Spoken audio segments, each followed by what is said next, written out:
Ladies and gentlemen, hey, hi, how you doing? Welcome back to the channel. Thank you so much for stopping by. Overall, within Warzone right now, the meta is spread out relatively nicely, as in you could use a lot of different various types of weapons and find success with them. There's some good rifles, some good battle rifles, good LMGs, so on and so forth. And so that said, today I wanted to take one weapon from every single category, the best weapon from every category, and break down the #1 meta loadout for that. So plenty of diversity for gameplay styles and engagement styles here today. As we get into it all, if you enjoy the video, if you find it helpful at all, do me a favor, drop a like on it, would be really appreciated. And if you're new here, you want to guarantee you are always up to date with absolutely everything going on in COD, be sure to hit that subscribe button, turn on those post notifications, because every single day I got you covered with news, updates, meta breakdowns, and everything in between. Hey everyone, very exciting stuff today. You may have noticed, but I am in fact rocking the brand new Diablo frame from Gamer Advantage, and these are highly requested. They are the aviator style, and I can say with confidence, not only do these things look absolutely phenomenal, but they are some ridiculously high quality frames. The Gamer Advantage team absolutely knocked it out of the park with these frames, and if you're looking to get a pair for yourself, you can throw in code WhosImmortal at checkout for a nice little discount. So we'll start first here with the pistols and then work our way up through the other primary categories. But obviously, yes, you can customize a loadout for your pistols, and honestly, there's quite a few good options here. The new Damon is pretty solid. Obviously, the X12 starter pistols, I'm sure you are able to tell when you dive in, is honestly a surprisingly good choice in some engagements, but I think this one's pretty straightforward. The F-Tac Siege is definitely the #1 meta pistol, just because it's the easiest to use. It's the lowest risk with the highest reward. It's basically a mini SMG. Right now, this setup is phenomenal whether you're trying to play for the water engagements when you get those unfavorable zones, or if you just need a nice little secondary here and you don't need overkill for whatever reason, right? It's a little overkill, I won't lie, because I mainly go for the 72 round drum here. Why not have all the ammo in the world? Right now, if you want to drop down to 50, you're going to be a tad bit faster, and that's totally acceptable as well. No wrong answer there though, and 72 is honestly just hilarious for a pistol, right? I got the Sur 160 grip. This is for better ADS and sprint to fire. The Siege stock helps out with some control and some stability, so if you are actually using this as like an SMG pistol hybrid, this will just make the gun a lot more consistent and much easier to consistently land shots with.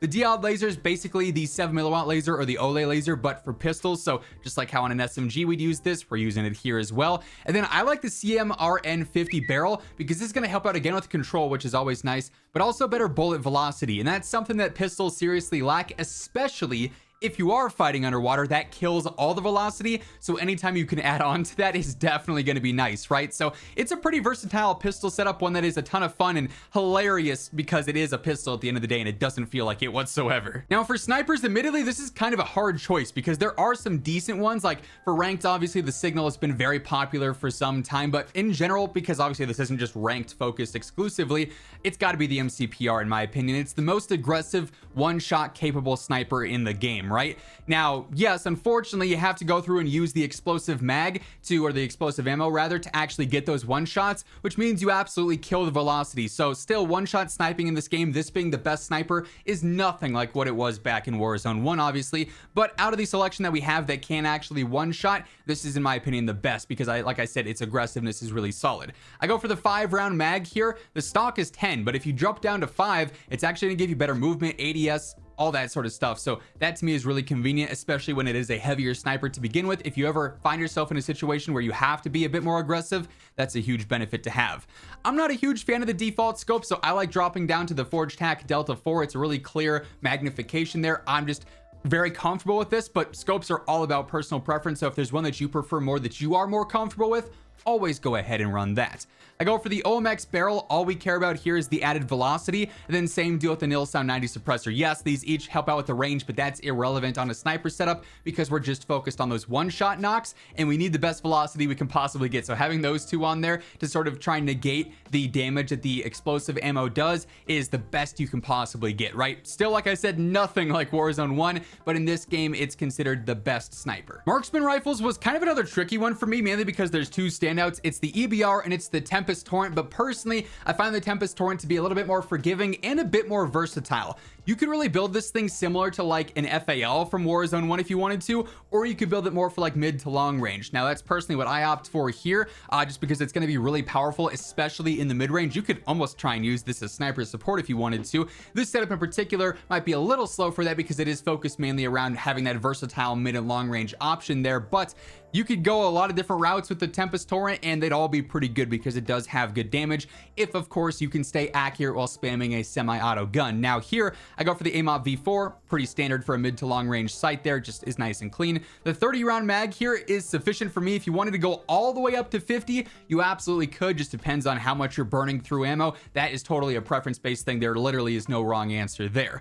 Ripper Under Barrel is so good for stabilization and recentering on semi-auto guns, so that's obviously a huge advantage to have there. Polar Fire as suppressor for the better velocity and range, just making it more lethal over the mid to long range. Then I like the Outreach Barrel, better range, better velocity, just again optimizing it for those mid to long range fights. That said, if you wanted to build this for close range, you could drop a barrel and even the muzzle, throw on like a laser, maybe an aggressive stock or a rear grip, maybe change out the optic for an iron sight if you wanted to, and even go crazier with the mobility. So many different ways to build this. All of them are going to be solid. Now for LMGs, this one's a no-brainer for me. It is the Wrap. As we've talked about several times now, this is the king of TTK here for fully auto long-range weapons.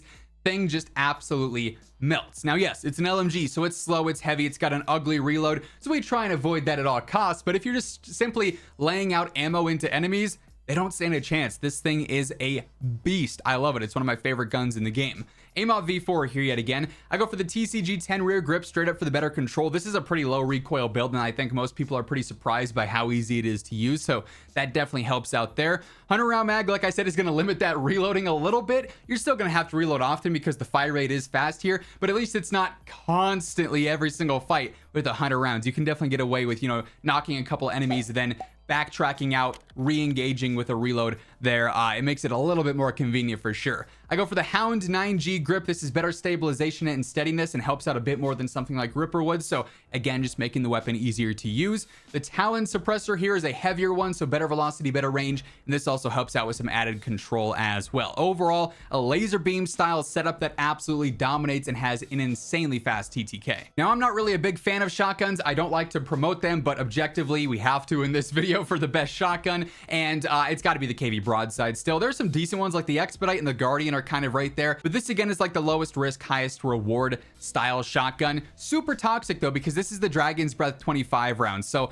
I'm going for stockless stock here just for that max mobility, basically. True tack rear grip for the better ADS and sprint to fire, obviously huge on a shotgun setup. The 25 round drum, because like really why not? It's just hilariously toxic. Dragon's Breath ammo, again, toxic as can be, but it gets the job done and it works. And then I also like to have the range 12 barrel in there. This does extend that range just a little bit, which could be the difference in a couple of extra shots being needed to actually knock an enemy or clean up an enemy, right? So just you know, optimizing its close range a little bit more there. You can spam this thing for days and days and enemies are just gonna absolutely hate you, but it's gonna work and it can clean up the close range with these. Now SMGs are probably the most competitive category in the entire game because there's so many different good options. For me though, the ISO is still the king just because of its dominance everywhere, whether you're fighting at 8 meters, 12 meters, 20 meters, 30 meters. It's got the fastest TTK. It's got insane mobility. The thing just absolutely fries. And this is another gun that you can build in a bunch of different ways, and they're all going to be really, really solid. This, for instance, is a build that I've stuck with for some time, but I've tested out a build with various different optics. I've tested out some with barrels. I've seen other pros use different builds as well, and they're all solid. Like, this is just a very versatile SMG. So 45 round mag here, very basic. Sheer rear grip for the better ADS and sprint to fire. Cheetah stock gives you a bunch of mobility with sprint speed, strafe speed, ADS speed, 7 milliwatt laser obviously for that better ADS and sprint to fire. And then just because I am using an iron sight build, the bounce and the shakiness on those irons is a little rough if you're getting out to some mid-range areas. So the KT85 compensator does help keep this weapon relatively easy to use as well. So just adding in some extra versatility and some extra control there is a nice added benefit. Overall though, ISO's a beast. Now for battle rifles, unfortunately it is still the Cronin Squall. I'm so bored of the Cronin Squall, I won't lie. but objectively, this is the most versatile and best battle rifle in the game. Whether you're using it full auto, where it's a little bit worse now after season 5, or semi-auto, where it actually has one of the best long-range TTKs, this is a setup that you can flip-flop back and forth between each mode, and it's going to be very, very good regardless. Again, we got the AMOV V4. The 50-round drum is going to be great for semi-auto if you're spamming, or for full auto, obviously. Ripper underbarrel helps out in each mode as well, with the recentering in semi-auto and making that predictable pattern with less sway in full auto. Bore 490 limits the horizontal bounce here, so again, if you're spamming in semi or just laying it down in full auto, that makes the pattern more predictable. Then the 6.8 barrel gives you better range, velocity, and control, and that helps out regardless of what mode you're firing in as well. So this setup in particular is very versatile, and one that I'm sure you guys are plenty familiar with because it's been meta for so long now.